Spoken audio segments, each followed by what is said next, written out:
my beloved Boss Mike Cervera.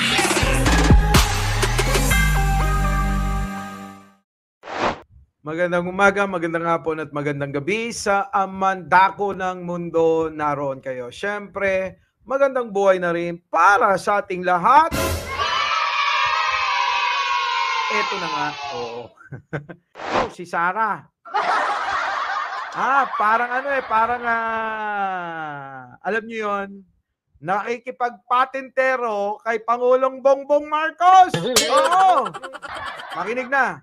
Isa pang inaantabayanan ng taong bayan ay mga galaw sa politika. Sabi ni Pangulong Bongbong Marcos kanina, meron pa ring unity team. Pero kung kasama riyan si Vice President Sara Duterte, nakadepende raw kung kanino siya papanig. Narito ang aking report. The unity team is still there, and if you look at the structure of the parties that ran together in the last election, that really hasn't changed.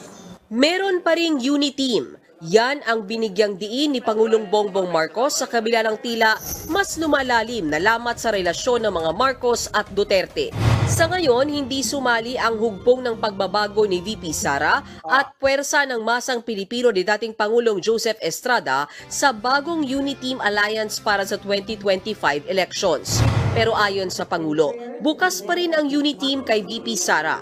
Depende na lang sa magiging desisyon niya pagdating sa politika.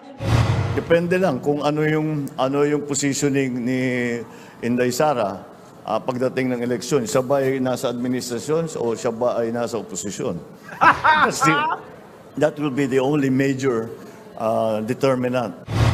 Lumutang ang posibilidad na maging oposisyon si VP Sara matapos siyang magbitiw bilang DepEd Secretary noong nakaraang linggo. July 19, epektibo ang kanyang resignation. Sa ngayon, wala pang bagong kalihim ang kagawaran. Pero ayon kay PBBM, papangalanan niya ang bagong DepEd Secretary bago matapos ang linggong ito.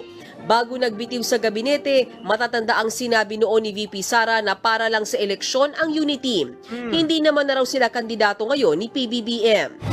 Ilang araw matapos yan, inanunsyo naman ng bise na tatakbo bilang senador sa 2025 ang kanyang amang si dating Pangulong Rodrigo Duterte at dalawang kapatid na sila Davao City 1st District Congressman Paulo at Davao City Mayor Baste. Sagot lang dyan ni PBBM, A free country. They're allowed to do what they want. Ganyan-ganyan din ang reaksyon ng kanyang pinsan na si House Speaker Martin Romualdez. Una namang iminungkahi ni dating Senador Antonio Trillanes na magsanib puwersa na ang mga tradisyonal na oposisyon at ang Marcos administration para pigilan ang plano ng mga Duterte.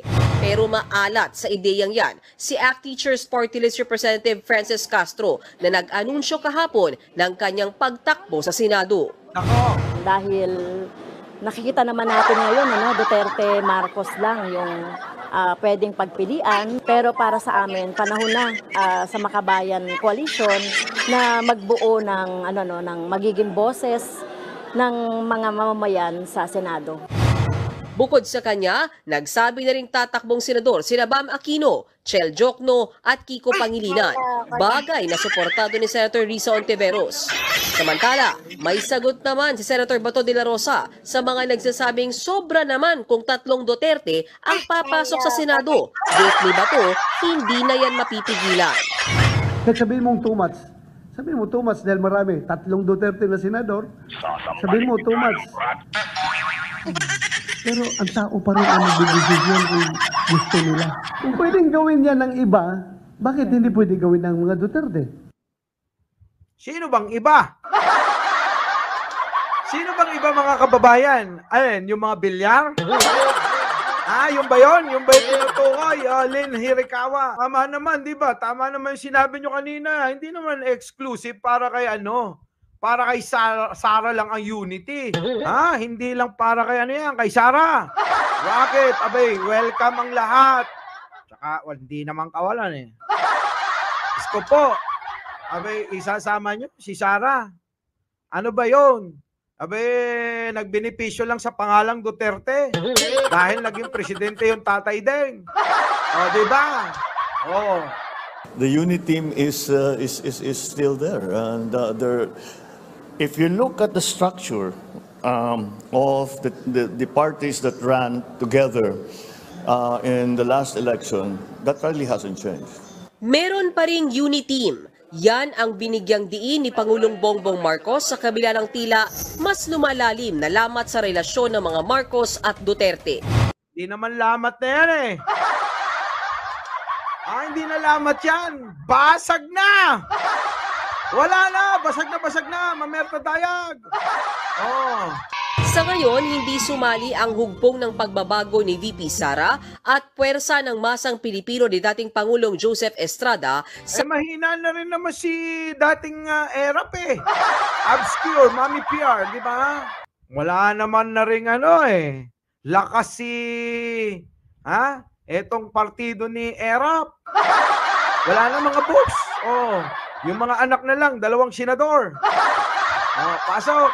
bagong Unity Team Alliance para sa 2025 elections. Pero ayon sa Pangulo, bukas pa rin ang Unity Team kay VP Sara. Depende na lang sa magiging desisyon niya pagdating sa politika. Bukas pa rin, oy, Sara. Depende lang kung ano yung positioning ni Inday Sara pagdating ng eleksyon. Siya ba ay nasa administrasyon o siya ba ay nasa oposisyon? Kung nasa administrasyon siya, consider yung kasama pa siya sa unit team. Kung nasa opposition, considered na yon na wala na. Umutang ang posibilidad na maging oposisyon si VP Sara matapos siyang magbitiw bilang DepEd Secretary noong nakaraang linggo. July 19, epektibo ang kanyang resignation. Sa ngayon, wala pang bagong kalihim ang kagawaran. Kita nyo, meron na nga. Matagal na ito, ha? Binigyan ko lang kayo ng meron na. Si Angara na nga daw. Dito na tayo. Our beloved Boss Mike!